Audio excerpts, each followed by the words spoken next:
नमस्कार, आप देख रहे हैं सिटी पोस्ट लाइव। मैं हूं शिवानी जायसवाल। एसआईआर को लेकर आज सुप्रीम कोर्ट ने बड़ा फैसला सुनाया है। आपको बता देते कि सुप्रीम कोर्ट ने कहा है कि चुनाव आयोग की प्रक्रिया सही और आधार कार्ड को मूल प्रमाण पत्र नहीं माना जा सकता। आपको बता देते कि इस खास मुद्दे पर बात करने के लिए हमारे साथ मौजूद है सिटी पोस्ट लाइव के managing editor Mukesh Kumar Singh. Sir, क्या है पूरा मामला? देखिए, जिस तरह से एसआईआर को लेकर के गतिरोध बना हुआ है, कोई भी पार्टी हो, खास करके विपक्षी पार्टी की बात करें तो महागठबंधन बिहार में है और इंडी गठबंधन के जितने बड़े नेता हैं, राहुल गांधी हो गए या सपा सुप्रीमो हो गए अखिलेश यादव, तमाम लोगों का कहना है कि ये वोट की चोरी हो रही है। और एसआईआर के जरिए 2003 में सर्वे हुआ था, उसके बाद जो है इस बार जब चुनाव है 2025 में, तो यह प्रक्रिया करी जा रही है। तो सीधा सवाल है इन नेताओं का कि अभी एसआईआर की ज़रूरत क्यों? क्योंकि चुनाव का समय है 2024 में। इसी 2003 वाले जो मतदान करने के लिए जो बनाए गए थे दस्तावेज, उसी आधार पर जो है चुनाव हुआ। तो अब ये नए तरीके की जरूरत क्यों पड़ रही है? तो आज सुप्रीम कोर्ट ने यह पूरी तरह से साफ कर दिया है कि आधार कार्ड को हम मूल प्रमाण पत्र नहीं मानेंगे। खासकर आप भारत के निवासी हैं, इसके लिए ये बड़ा प्रमाण पत्र नहीं होगा। तो अब सवाल उठता है कि हाँ, दूसरा सवाल ये उठता है कि वोटर लिस्ट में अगर नए नाम जोड़ने के लिए क्या आवासीय प्रमाण पत्र एकमात्र विकल्प होंगे? देखिए, अब ये उसी पर मैं चर्चा करने वाला था और दर्शकों को भी समझना पड़ेगा कि यह प्रक्रिया 2003 के बाद हो रही है। तो जो 2003 में वोटर्स थे, उनके अगर बेटे अब मतदान के लायक हो गए हैं, यानी 18 वर्ष की आयु हो गई है, तो उन्हें तो किसी प्रमाण पत्र की जरूरत नहीं पड़ेगी। ऐसे लोग जो नए जुड़ेंगे, आप यह भी देखिए कि 2023 में जो प्रक्रिया अपनाई गई, उसके बाद मतदान हुआ 2024 में, उसके 2003 और 2025 के बीच बहुत सारे ऐसे वोटर्स हैं जिनकी मृत्यु हो गई। तो और नए लोग भी जुड़े, तो नए लोग जुड़े, उसके लिए आवासीय बनाने की प्रक्रिया चल रही है। और सुप्रीम कोर्ट ने भी कहा है कि आवासीय प्रमाण पत्र को आज जो है सुप्रीम कोर्ट का इशारा है कि आवासीय प्रमाण पत्र को वैध माना जाएगा। लेकिन आधार कार्ड जो है, आप देखिए जो 4-5 जिला है हमारे सीमांचल में, वहाँ अगर 100% की बात करें तो 30% का जो आंकड़ा है वो ज़्यादा है। यानी कि आधार कार्ड 100 लोगों का बनना चाहिए, तो वहाँ 130 लोगों का बना हुआ है। तो इससे जाहिर है कि आधार कार्ड जो है फर्जी तरीके से बनाए गए हैं, और उसी आधार पर अगर आप मतदान कीजिएगा तो वे फर्जी वोटर्स होंगे। इन्हीं वोटर्स को हटाने का अभियान है। लेकिन यह शंका है विपक्ष के लोगों को कि एनआरसी जो है लाने वाली है सरकार, उसके पहले का यह कदम है। मैं आपको बताऊं कि जिस तरह से आज पूरी प्रक्रिया हुई है कोर्ट में, तो सुप्रीम कोर्ट ने तो यह साफ कर दिया कि जो ये मूल प्रमाण पत्र नहीं होगा।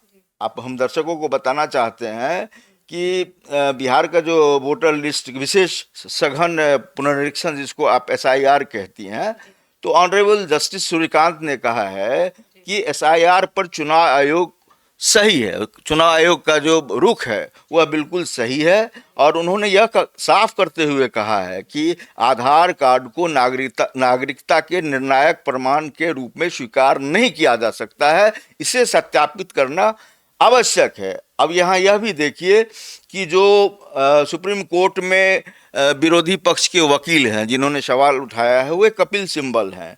उन्होंने कई तरह की बातें कही हैं। जैसे उन्होंने कहा कि जन्म प्रमाण पत्र की बात करें तो यह केवल 3.056 लोगों के पास है।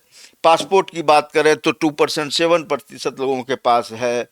इसके अलावा जो है मैट्रिकुलेशन प्रमाण पत्र की बात करें तो 14.71% लोगों के पास है। यानी कि ये जो तमाम चीज़ें हैं जो आधार बनाए गए हैं एक जेन्युइन मतदाता के लिए, उसमें बहुत सारी दिक्कतें हैं। 100 लोगों में ये आंकड़ा अगर आप देखेंगे तो बहुत कम आंकड़े हैं। यानी कि 15 से 20% लोगों के पास उतने सारे कागजात हैं जिसको आधार बनाने के लिए कह रही है।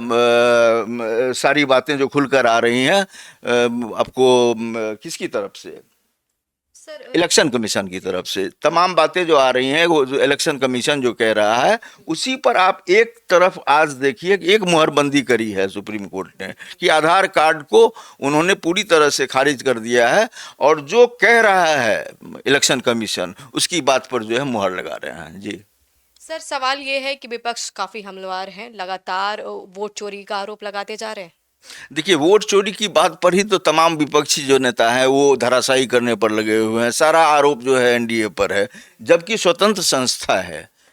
इलेक्शन कमीशन जो है वह भारत सरकार या किसी राज्य के की संस्था नहीं है, वह स्वतंत्र संस्था है। और पूरी तरह से जिस तरह से यह कवायद चल रही है, देखिए टाइम फैक्टर एक होता है, जैसे चुनाव निकट था तो अभी कराया जाना चाहिए या नहीं चाहिए एक विषय था, लेकिन जो प्रक्रिया हो रही है, आप लाखों वोटर्स अगर गलत आ रहे हैं तो उनको तो रोकना ज़रूरी है। और सीमांचल के इलाके में फर्जी बहुत पाए गए हैं, और कई डिबेट में हम लोगों ने चर्चा भी की है कि 65 लाख 66 लाख के करीब जो है वोटर्स फर्जी पाए गए हैं, और जिनका नाम कटा है तो आधे तो उस ज़्यादा उसमें अधिक हैं जो मर गए हैं। और उसमें से आप देखिएगा तो वैसे सारे इलाके हैं जहां महागठबंधन का गढ़ रहा है। सर ऐसा आरोप लगाया जाता है कि जो राज्य दूसरे राज्य में पलायन कर गए हैं उनके दो दो वोटर आईडी है, तो इससे एक मामला आता है सामने कि 2003 के बाद ऐसी क्या जरूरत पड़ी जो एसआईआर को ठीक चुनाव के पहले लागू करने वाली देखिए, ये प्रक्रिया पहले की जानी चाहिए। अगर 2024 से पहले भी की जाती तो ज़्यादा बेहतर होता, क्योंकि हमारे पीएम जो है उसी 2003 वाले जो है वोटर लिस्ट पर चुनाव जीत करके पीएम बने हैं। तो सवाल विपक्ष जो है खड़ा कर रहा है अनुचित नहीं है, लेकिन जो काम इलेक्शन कमीशन कर रहा है उसकी बहुत ज़रूरत थी, क्योंकि इलेक्शन कमीशन वह काम कर रहा है कि फर्जी मतदाता जो है वोटर लिस्ट में शामिल ना हो, और जो जेन्युइन वोटर हैं वो इस लिस्ट से गायब ना हो। तो यह कवायद अभी चलेगी। अभी ऐसा नहीं है कि पूरा फैसला सुप्रीम कोर्ट ने सुना दिया, अभी फैसले कई और आने बाकी हैं। लेकिन हरी झंडी आज मिल गई है इलेक्शन कमीशन को कि आपकी जो प्रक्रिया चल रही है वह सही है, वैधानिक है। इलेक्शन कमीशन कोई गलत काम नहीं कर रहा है, उसका रास्ता सही है, और आधार कार्ड को हम जेन्युइन नहीं मान सकते हैं। सर ये सवाल उठता है कि राहुल गांधी हाल ही में ही प्रेस कॉन्फ्रेंस के माध्यम से एसआईआर के खिलाफ जो आवाज उठा रहे थे, और अब आपको पता होगा कि बिहार में उनकी यात्रा होने वाली है, तो क्या आपको ऐसा लगता है कि क्या कुछ कर पाएंगे विपक्ष के नेता? देखिए, विपक्ष के लोग लगातार हमलावर हैं और यह हमला चलता रहेगा। लेकिन आप जान लीजिए जो इलेक्शन कमीशन ने ठान लिया है वो इलेक्शन कमीशन पूरा करेगा, और उसी आधार पर चुनाव होगा जो इलेक्शन कमीशन करके देगा। जिस तरह से आज सुप्रीम कोर्ट से जो हरी झंडी मिली है, जो सिग्नल मिला है, ये पूरी तरह से तस्वीर को साफ करने वाली बात है कि आगामी चुनाव जो इलेक्शन कमीशन के द्वारा बनाया जाएगा वोटर लिस्ट, उसी के आधार पर चुनाव होगा, जिसके लिए आज सुप्रीम कोर्ट ने बड़ा संकेत दे दिया है। तो आप सुन रहे थे इस पूरे डिबेट को, अपनी राय कमेंट सेक्शन में जरूर शेयर करें। तो फिलहाल इस खबर में इतना ही, आगे देखते रहिए सिटी पोस्ट लाइव। धन्यवाद।